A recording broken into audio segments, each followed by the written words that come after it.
Good morning,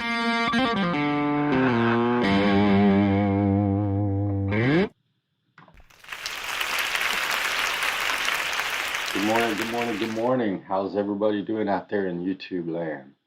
It is Dr. Roddenberry coming to you direct from Willow Springs, North Carolina with a cup of coffee in my hand. How's everybody doing today? Did you have a good weekend, I hope? Good morning, Jaquan. Good morning, Erica. Good morning, John. Good morning, Christina. It's good to see everybody. Great, I'm glad to hear it. Hey, hello, AK. Hope you're doing well. Good to see you as well. Good morning. Hi, Amber. You got here a little bit early. In fact, I think you were the first one. Thank you very much for coming today. Hi, Jordan. Good to see you as well. Fantastic. Oh, okay. We have Erica Taylor's coming here from near Willow Spring as well. Yeah, I live pretty close to the 42 and 50. Erica, right down there by the Lowe's grocery store. Ah, well, thank you very much. It's actually a green screen, so this is a picture of my office set up as I'm looking at it right now.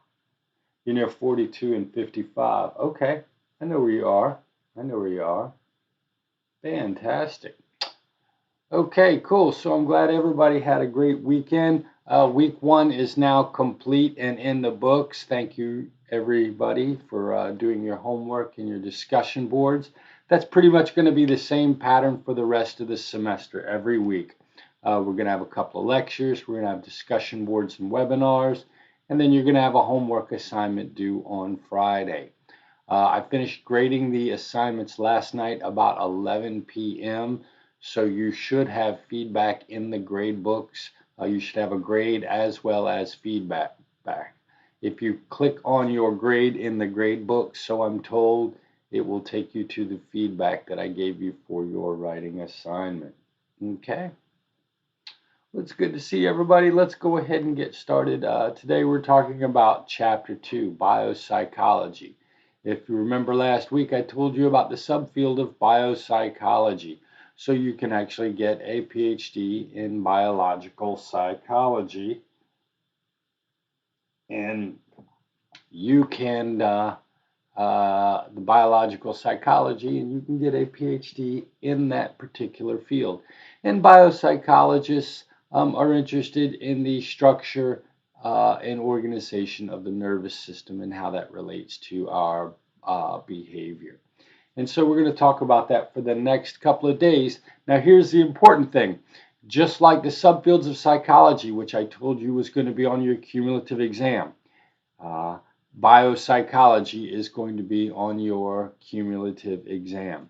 So on the final exam, I will ask you about the subfields of psychology, and I'll expect you to know all 10 on that chart we talked about last week.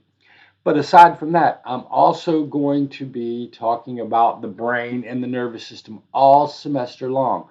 So the things that we talk about this week are not only going to be on this exam, but they are going to be on the final exam. And as we go through the field of psychology, I go through the book this week, at every point I'm going to be referencing the brain and the nervous system, because you know what? All of these psychological functions that we're talking about are related to the nervous system, the brain and spinal column. Okay, so we're going to be talking about this stuff all semester long. Now, we're going to talk about the anatomy of the neuron today, and then we're going to give you a quick introduction to modularity in the different areas of the brain tomorrow. It's going to be relatively quick. We don't have a lot of time, but we're going to go through some of the basic features of the nervous system, and then we're going to begin building on that throughout the rest of the semester. If you do have any questions about today's lecture, there are videos in your chapter resources folder, these 2-minute neuroscience videos. Please, please, please take a look at these. They're going to be discussions of the exact same thing that I'm talking about here today. However, they're going to include animations and other moving pictures that I'm not able to present you. So these videos will definitely supplement what I'm talking about here in class today. Okay, Now let's talk a little bit about the nervous system. So the nervous system is that part of your body which is responsible for sensing and responding to your environment, making you, quote, an intelligent organism. Any organism that can respond to environmental cues and change its strategy for food sourcing and for avoiding danger can be thought of as an intelligent organism. And in order for an organism to be intelligent, it needs a part of its body that's dedicated to sensing and forming plans related to the information it receives from the environment. For human beings, that's going to be the nervous system. Now, if you look at a picture over here on this side of your screen, you'll see the nervous system. It's over 100 billion neurons and even more supplemental cells that help the neurons that make up your nervous system. That's a lot of cells, 100 billion. So what we'd like to do is we'd like to begin organizing these cells in such a way that we can sort of group them by functioning. So if you look at the picture over here on the far left side of the screen, what you see is the brain and spinal column in red and pink, and then you see all of the other neurons in the nervous system. So one of the ways in which we organize all of the neurons, the building blocks of your nervous system, is in terms of whether or not you are central or peripheral. Okay. Now, your brain and your spinal column are called our central nervous system, and that's because our brain and our spinal column are control centers. They receive input and they make decisions and instigate behaviors based on that feedback. Your brain controls your muscles, your organs, and your higher mental processes. So your brain's going to run your heart. Okay, your brain's going to control your muscles when you move around voluntarily. And your brain is also the thing that's focused, that's creating the consciousness that you have right here in this classroom as you're listening to my lecture. The brain is responsible for controlling that. But you know what? You have this thing called a spinal column. And you know what? You can think of your spinal column as being part, in a sense, a part of your brain. But your spinal column controls reflex responses. Now, reflexes are much more simpler than running a heart or thinking about your high school sweetheart, Wendy, okay? Those are very complicated behaviors. Reflexes, on the other hand, are very simple behavioral responses to environmental stimulation. So, when I take a lighter and put a match to your elbow, you're going to move your elbow. That's a reflex response. That's a very simple response to a noxious environmental stimulus. And that's a very simple behavior. So your spinal column actually controls your reflex responses. You know what? We'll talk about this in chapter 4. You are actually born with a set of reflexes at birth that will go away as your brain starts to control those parts of your body. So our brain works by reflexive response and by voluntary control. Your brain's responsible for voluntary control, and your spinal column is where reflexes are created in your body. Now, if you're looking at this other picture, what I want you to notice is all of these nerves in blue. These nerves are what we would call peripheral nerves. They are in your peripheral nervous system. And these are simply the neurons that connect your brain and spinal column to the rest of your body. So in order to respond to your finger, your brain needs to have information traveling from that fingertip all the way to your brain. The nerve that carries the sense of your fingertip all the way to your spinal column on the way to going to your brain is called a peripheral nerve. Okay, so when the EMTs show up on the crash scene, they want to discover whether or not the person in the accident has had nerve damage. What they want to discover quickly is this nerve damage peripheral, or is this nerve damage central. If you have central nerve damage, that means your brain or your spinal column has been compromised. If you've had peripheral nerve damage, then you've torn a nerve that's somewhere in your arm or your leg, but not in your brain or spinal column. Do you understand that? Does that make sense? And then later, when we get to chapter 12, we're going to talk about the difference between somatic nerves and autonomic nerves. Your somatic nerves are those blue nerves, okay, that go to your muscles. And we call them somatic because they move our body. Okay, they move our body. On the other hand, our autonomic nerves are the nerves that go from our spinal column in our brain to our organs. And we call them autonomic because these organs are run automatically. You don't have to think about digesting food. It just happens. You don't have to think about beating your heart beating because it just happens. You don't have to think about your spleen. It's under control of your brain, but not by you consciously. Okay? So if you look at all of these blue nerves I've shown over here on this picture, these represent the nerves of the peripheral nervous system. They're called peripheral because they travel from the spinal cord to the rest of your body. Some of these nerves go to your muscles. They're called somatic nerves. And some of these nerves go to your organs, and they're called autonomic nerves. Okay? Now, here's the deal. Nerve. When I talked about these things called nerves, nerves are actually bundles of neurons. The building block of your nervous system are these things called neurons. And neurons are one-way communication cells that transmit information from the cell body, the base, all the way out a root-like structure to another part of your brain. So neurons are communicating cells. They are present in birth, and they come in all shapes and sizes. And if you look at the pictures below me, you'll see that there are different types of neurons. You've got sensory neurons, you've got motor neurons, and in your cerebellum, you've got these things called pyramidal neurons. Okay? And so neurons are communication cells, and they communicate by sending little pulses of electricity from one part of your brain to the other part of your brain. Now, these neurons are supported by these other structures called glial cells. Glial is Greek for glue, so I'm told.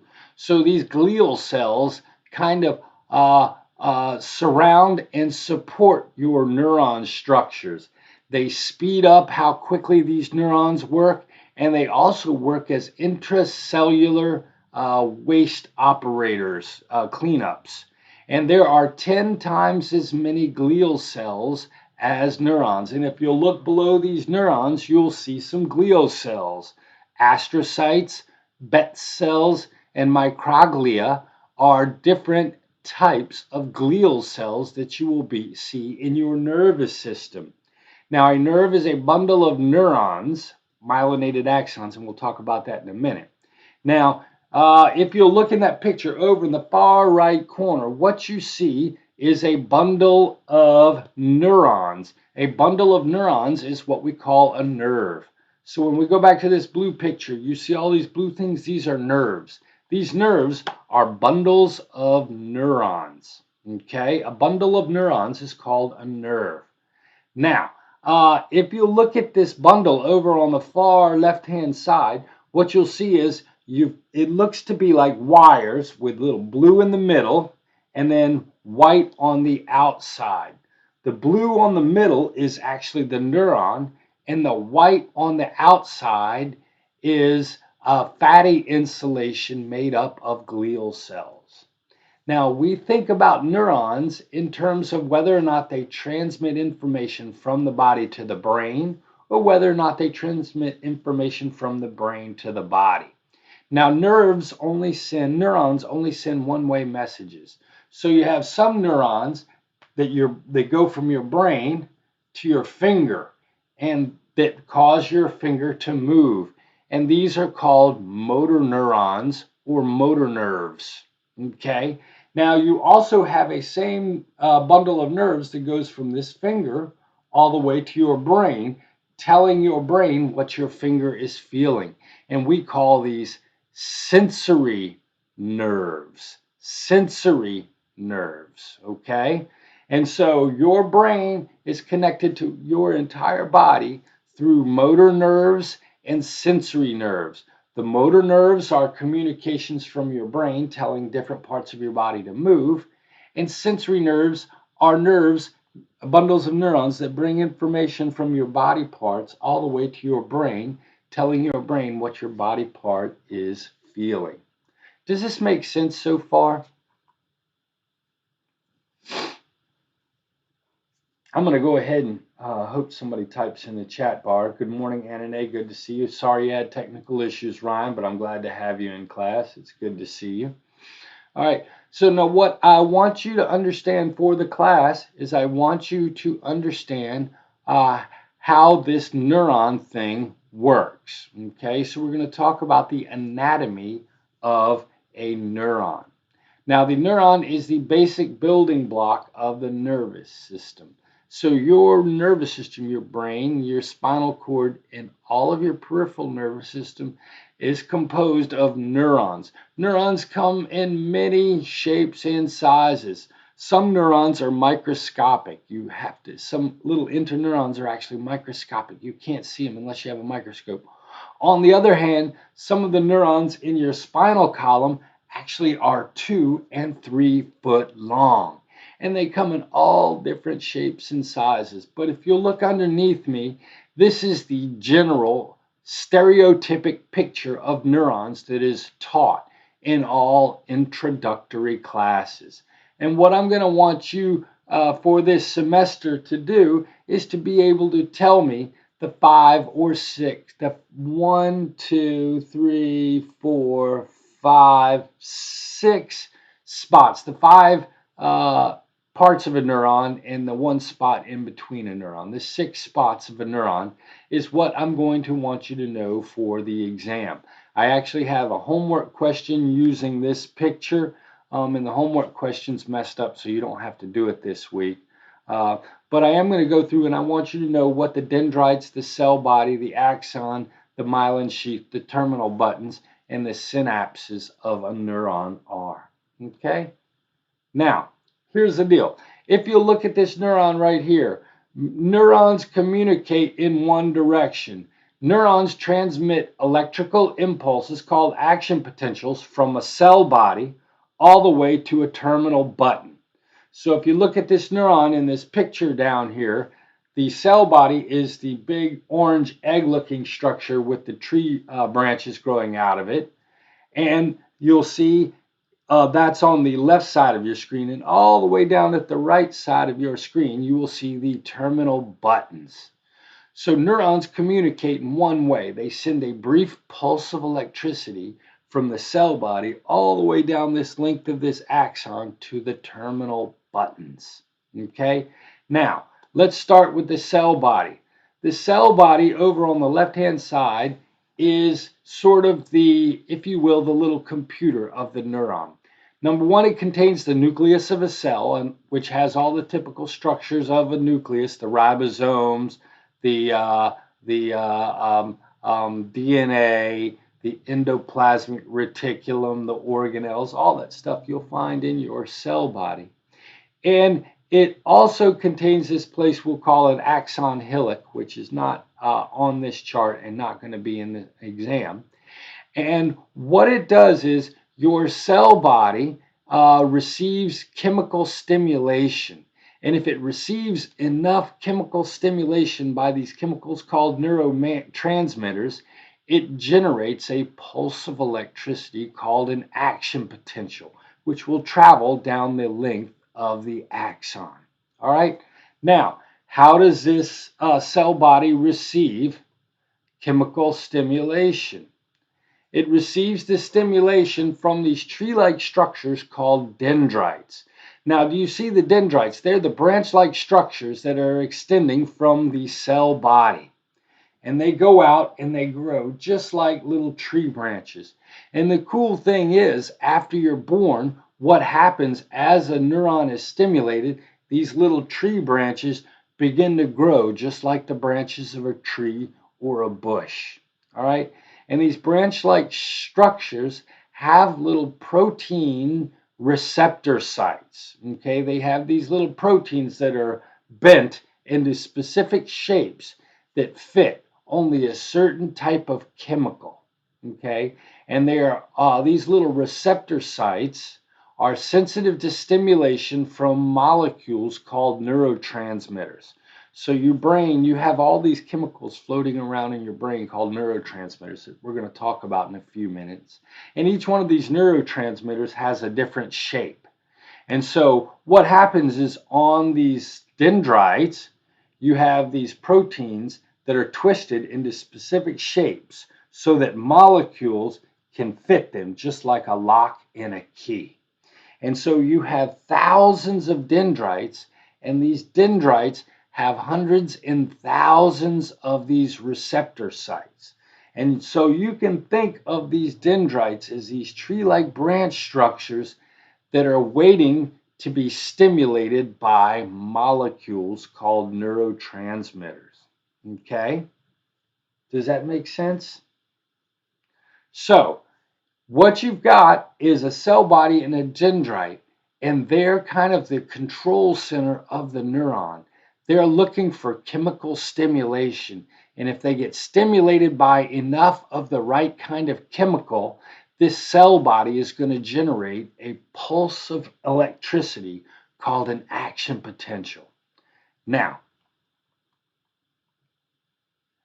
if you'll look, there's this long root-like structure that goes from the cell body all the way out to the terminal buttons.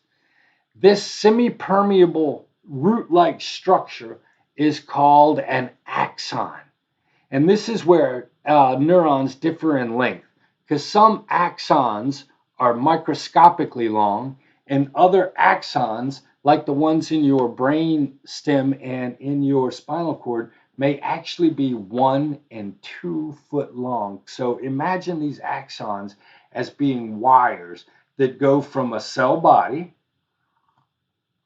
from and located in one part of your brain, to a terminal button that's located in a different part of your brain.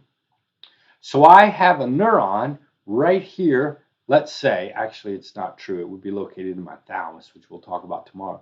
But let's say I have a cell body for a neuron located right here in my brain.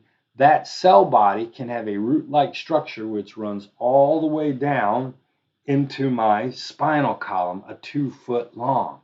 And so what happens is when my cell body decides to generate a pulse of electricity, it'll send a pulse of electricity down the length of that axon, and it'll run all the way down the length of the axon to wherever that axon happens to end. All right? And that axon is this semi-permeable membrane, and your book's going to talk about calcium channels and potassium channels. I don't have time to talk about that in this particular class. But basically, chemicals, molecules with different charges, ion charges, move in and out of the membrane of that axon, and it generates this depolarization generates this electrical pulse through the process of cell depolarization. Don't worry about that. All you need to know is that this little pulse of electricity runs all the way down the length of the axon to these terminal buttons. Okay? Now, let me skip over to your terminal buttons. Do you see at the end of your neurotransmitters, you have these things called terminal buttons. And terminal buttons are just these little sacs filled with chemicals. Do you know what chemicals these sacs are filled with? They're filled with neurotransmitters. And these are the chemicals that communicate to and can activate the next neuron in the chain. And so these terminal buttons are filled with neurotransmitter chemicals. When an action potential travels all the way down the length of the axon to these terminal buttons, it causes these terminal buttons to release molecules. And when they release these molecules into this thing called a synapse. Okay? So if you'll look at this picture underneath me, you'll notice how we have an axon that ends in a terminal button. And the little circular structure at the top of the right below the top of the axon is called the terminal button. All right, so we've telescoped in from the big neuron all the way into the very end of it, the terminal button. Okay, now when this terminal button is activated by an action potential, it releases these little red molecules called neurotransmitters that then float across a space and connect with the dendrite. So do you see the little blue structures? These little blue structures are the proteins that I told you about on dendrites. And these little proteins are waiting to be stimulated by these molecules called neurotransmitters. Okay? So the synapse, if you'll notice that this terminal button fits a receptor site on a dendrite, but they don't actually touch. There's actually a small space between these two neurons. This space is called a synapse. Okay, and this synapse, so two neurons never touch. They always have a little space in between them, and that space is where chemicals like neurotransmitters float. Have you folks ever heard of a neurotransmitter called serotonin? Anybody ever heard of serotonin or dopamine? Anybody ever heard of either of those? Anybody ever heard of acetylcholine or adrenaline? That's a neurotransmitter as well. Okay? And these are chemicals that are released by your neurons, by your terminal buttons. Okay? Now, here's the deal. After these molecules are released by your terminal buttons, they float across the synapse and they communicate by locking in with these proteins on the postsynaptic site. And then as soon as they lock in, they're released. And then they're sucked back up into the terminal button to await the next action potential.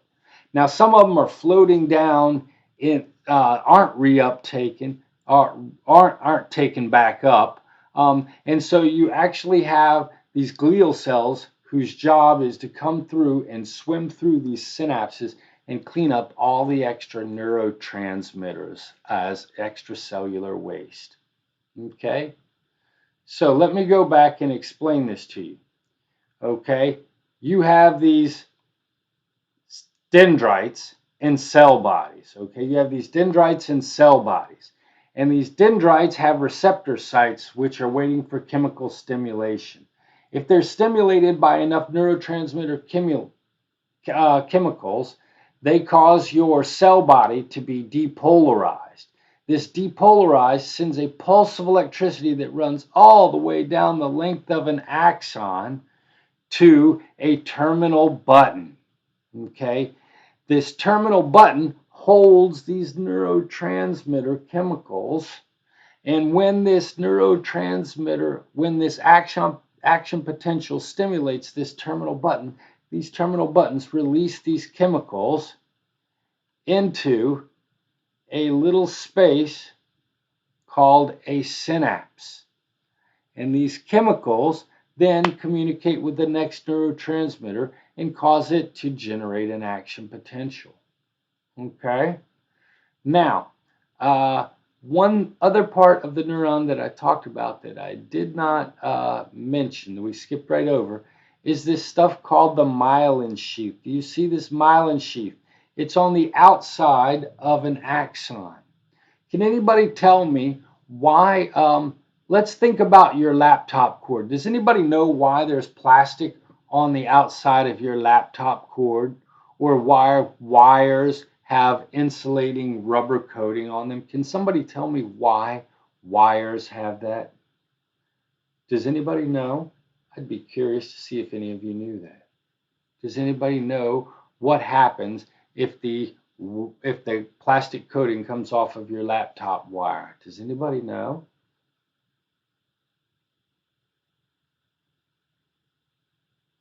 To insulate. You know what? Because your laptop code is generating your wire is transmitting electrical energy.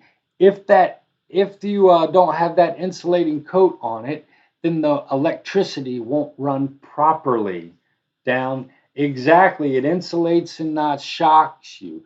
But if the insulation comes off, the wire won't work properly. You know what? Your brain is composed of 100 billion neurons. If you think about it, that's 100 billion axons. Each of those axons is a wire, just like your laptop wire, generating electricity. And so the myelin sheath insulates each one of these neurons so that they work properly. And if you look at this picture underneath me, what you're looking at is a nerve. Remember, a nerve is a bundle of neurons, and each of those yellow circles in the middle is an axon, and the gray matter around the gray circle around the yellow circle is the insulating myelin sheath. And so you're looking at a nerve, which is a package of myelinated axons. Exactly, it acts as a ground. Very good, Ryan. Sounds to me like you took an engineering or an electricity class one time. Exactly. So basically, for the rest of you who don't have any electrical background, basically what happens is this myelin sheath makes the axon transmit more electricity more efficiently to transmit the action potential.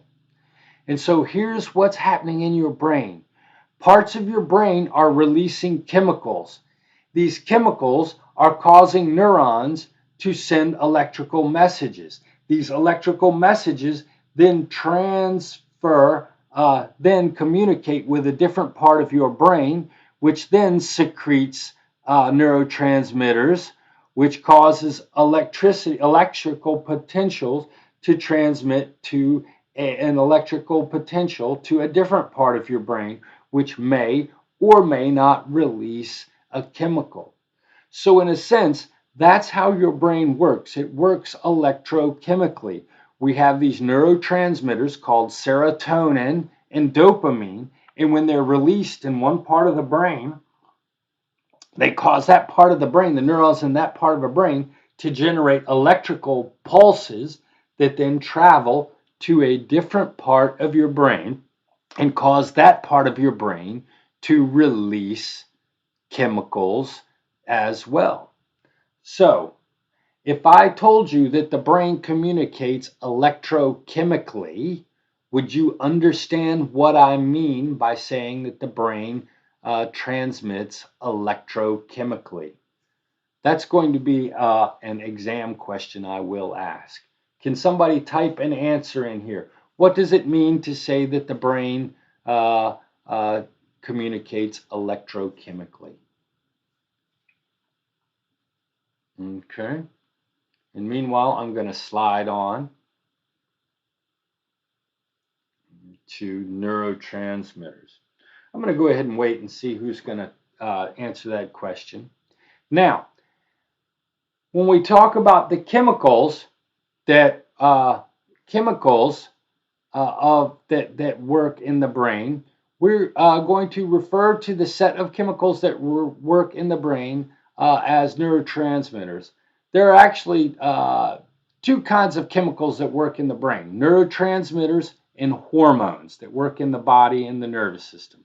Neurotransmitters and hormones. I'm going to talk about neurotransmitters first and then hormones a little bit later. Absolutely, absolutely.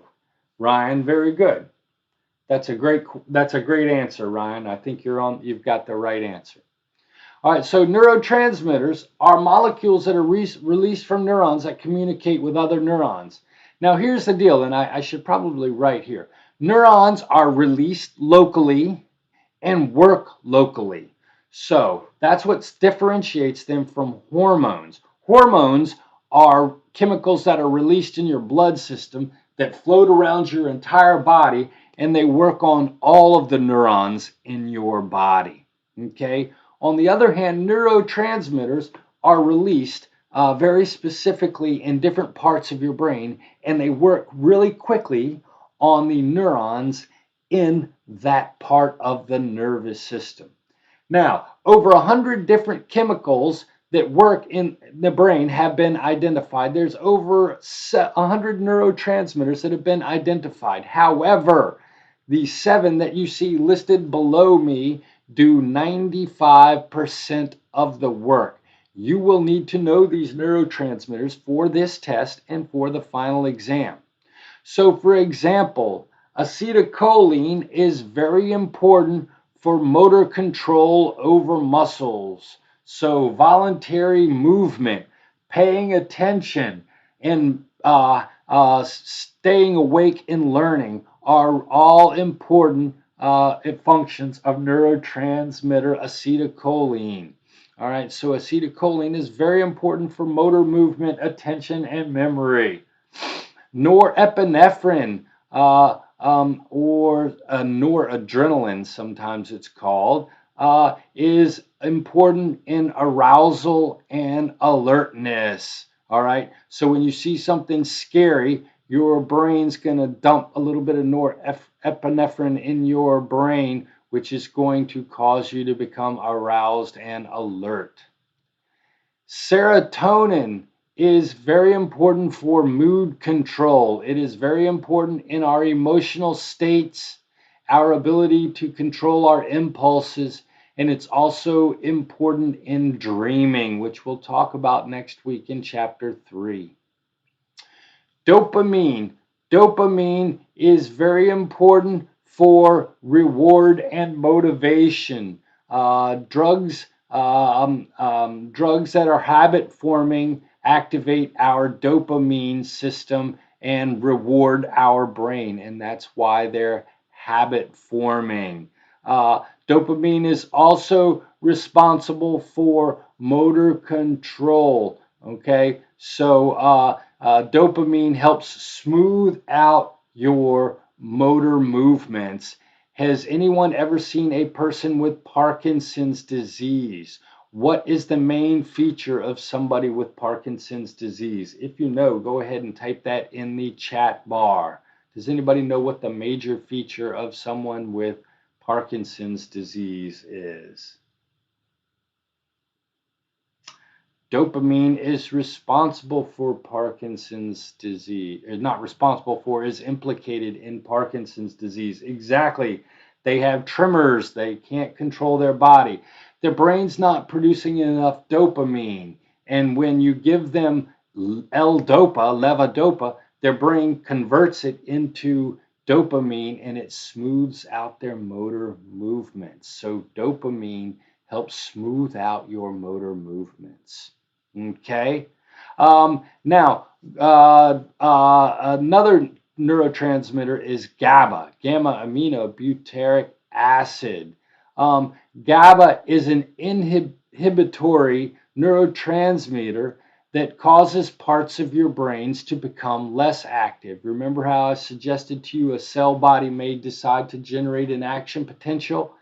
Think of GABA as a neurotransmitter that tells a cell body not to transmit an action potential. So GABA is an inhibitory neurotransmitter, and it is implicated in anxiety.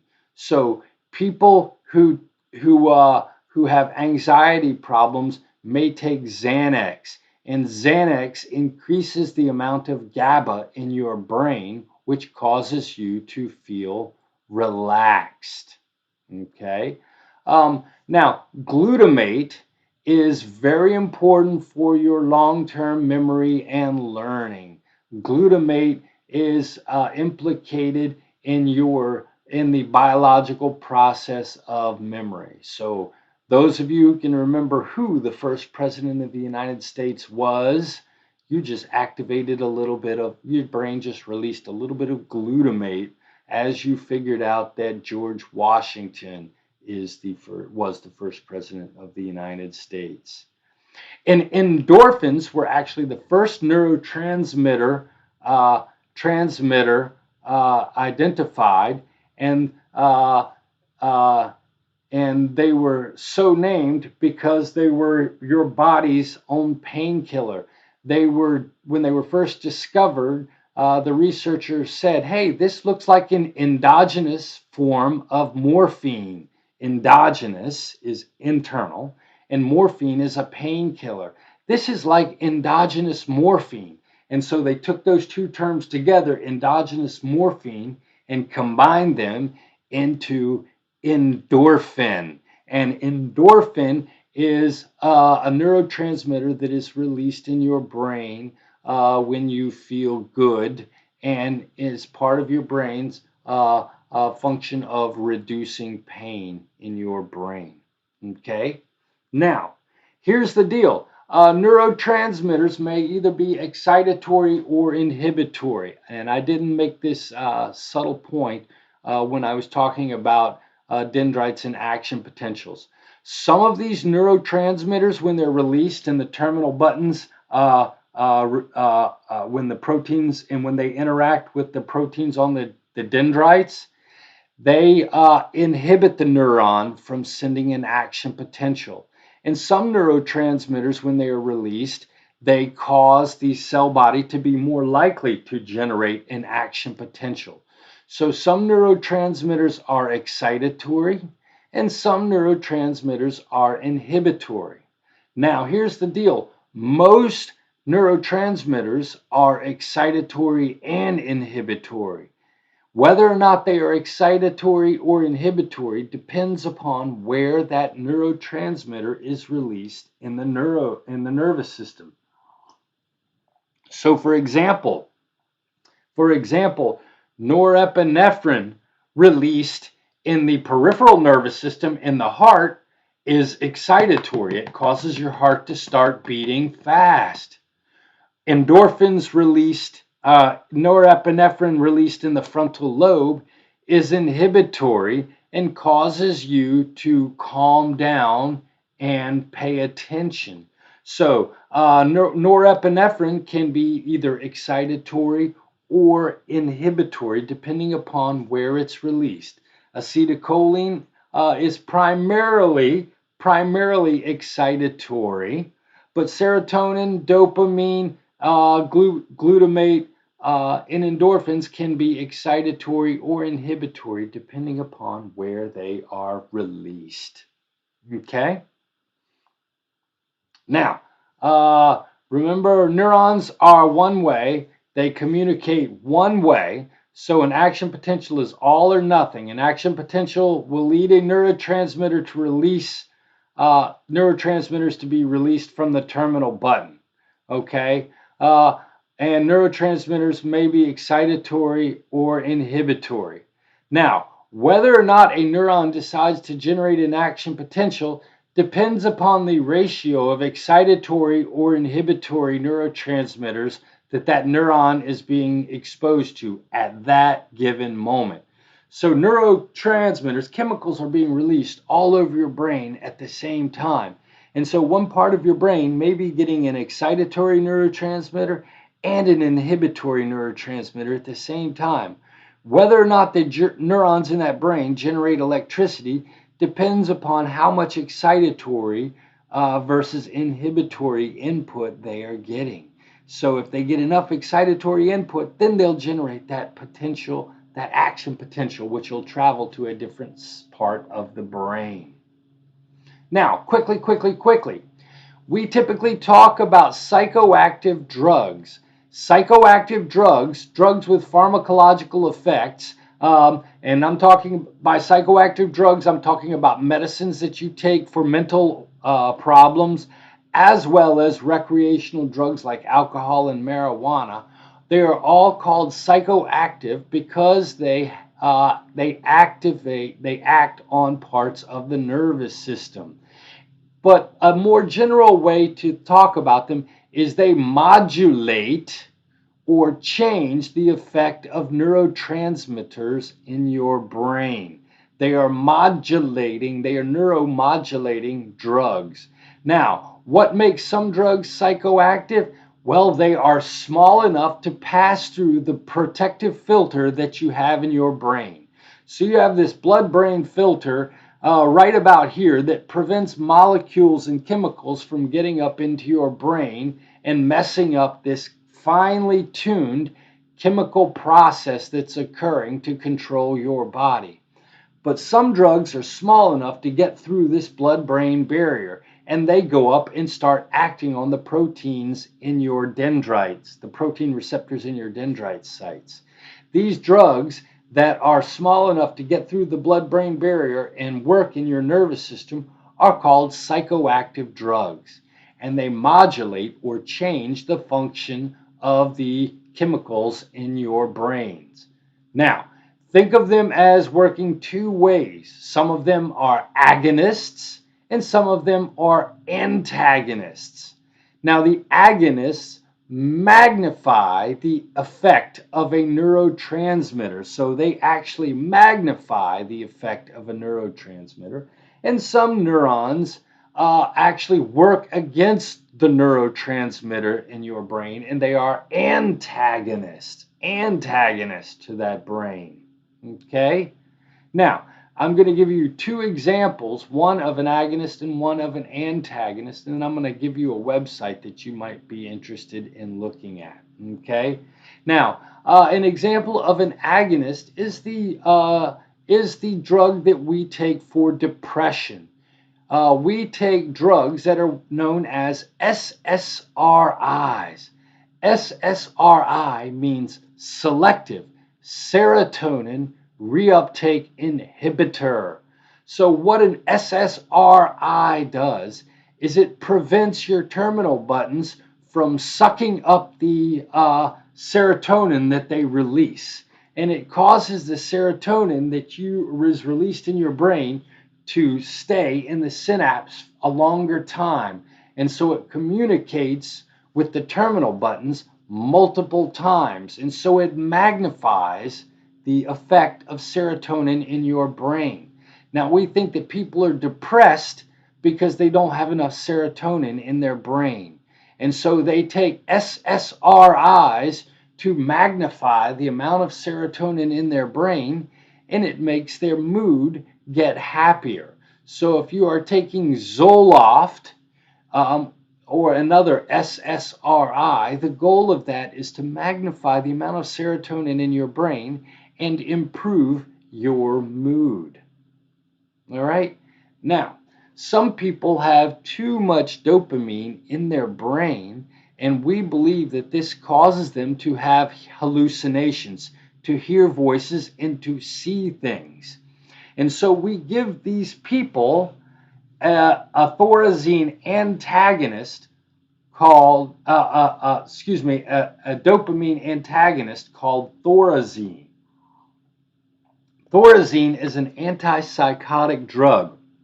What it does is it works against the dopamine that is in your brain to reduce the effectiveness of the dopamine in your brain, and this causes your hallucinations to go away. Okay? So thorazine is an antagonistic drug. All right? Now, lots of different types of drugs.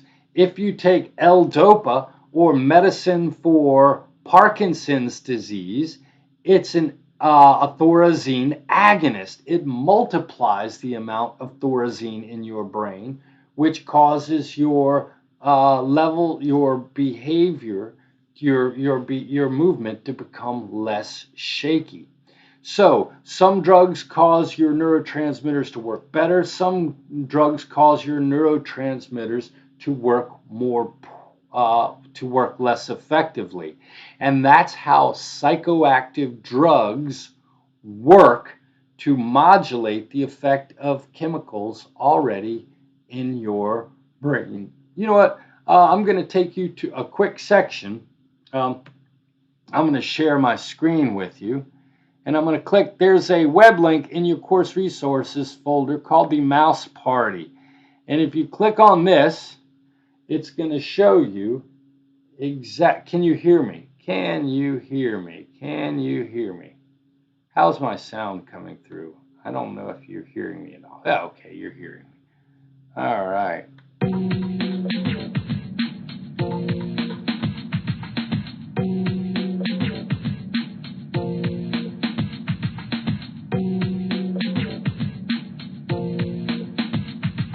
Okay, you probably hear an echo. Okay. Now here's a video that shows you how neurotransmitters work. Okay. Okay. This is a mouse on meth. I'm going to experiment with this mouse.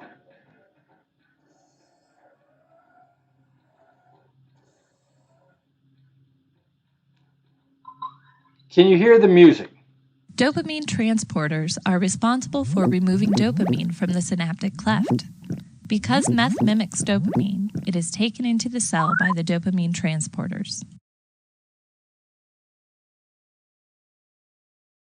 Once inside the cell, meth enters the dopamine vesicles, forcing the dopamine molecules out. The excess dopamine in the cell causes the transporters to start working in reverse, actively pumping dopamine out of the cell and into the synapse. The excess dopamine becomes trapped in the synaptic cleft. As a result, it binds again and again to the receptors, overstimulating the cell. Meth is highly addictive because it works directly on the brain's reward pathway, making the user feel intense pleasure and exhilaration.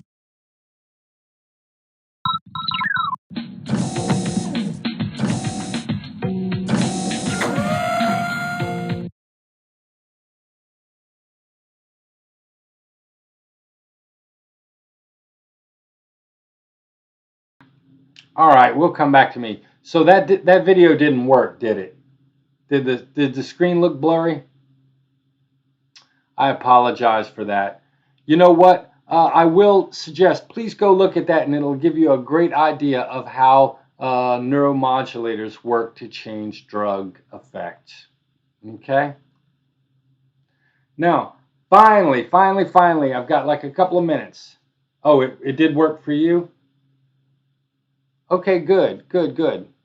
All right, please feel free to go to the Mouse Party website and see how the system works. And you can look at all of these different drugs and see how they work on the nervous system. Yes, it was good? Okay, so did you see how the meth worked on the dopamine levels? And if you've ever seen somebody on meth, you'll see that they are hallucinating and hearing voices. And that's because the meth is overdosing them on dopamine and sort of mimicking the same symptoms you might see in someone who has schizophrenia. On the other hand, somebody who has schizophrenia, we give them a drug that impairs the dopamine functioning, and the hallucinations go away. Okay? Now, one final note, the endocrine system. This is another part of your body that works on your nervous system. The endocrine system communicates with hormones that influences our mental ability and our nervous functioning. So hormones are simply chemicals that are released in the bloodstream, and they work just like neurotransmitters with two differences. They work a little bit slower, and they work over your entire system as opposed to working in a very specific part of your nervous system. And so what we're going to talk about during the course of this semester are two basic hormones. We're going to be talking about the sex hormones, and we're going to be talking about cortisol. So testosterone and estrogen are hormones that affect nervous functioning, and they also influence sexual development. So we're going to talk about these hormones, and then we're going to talk about the stress hormone called cortisol, which is released by your body when you are anxious or afraid. It's released by the adrenal gland. And we're going to talk about this in chapter 11 when we talk about stress and coping. Okay? So, today I just wanted to talk about the basic building block of the nervous system, the neurotransmitter. For the exam, I want you to know the structure of the neuron and be able to tell me what the dendrite does, what the axon does, what the cell body does, what the terminal button does, what a synapse is. I want you to be able to tell me what an action potential is, right? And I want you to be able to identify the functions of the 7 neurotransmitters that control that work on our nervous system. And I want you to know what a neuromodulator is and how an agonist and antagonist are different. So those are sort of my goals for this class. So we started by looking at the basic building block of the nervous system. Tomorrow we're going to talk about the organization of the brain, how it's put together, and we're going to talk about what different parts of the brain do. And I'm going to try to convince you of what you might call the modular hypothesis. The fact that your brain, different parts of your brain, are like different computers, all welded together, each one taking care of a different activity. And what you see as your final behavior, your final personality, is just lots of different individual parts of your brain doing individual tasks that somehow work together to create this wonderful symphony called your final behavior. Okay? Does anyone have any questions for me? Does anyone have any questions for me? If you don't have any questions, I'm going to go ahead and let you go. Remember, the homework number 2 is due on Friday. Remember, there's a webinar on Wednesday night if you want to come, and one on Thursday night if you want to come. And the discussion board's due on Thursday. If you have any specific questions, don't hesitate to send me a text or an email. Your assignments are graded, and I hope you have a great day. Take care, and I will see you soon.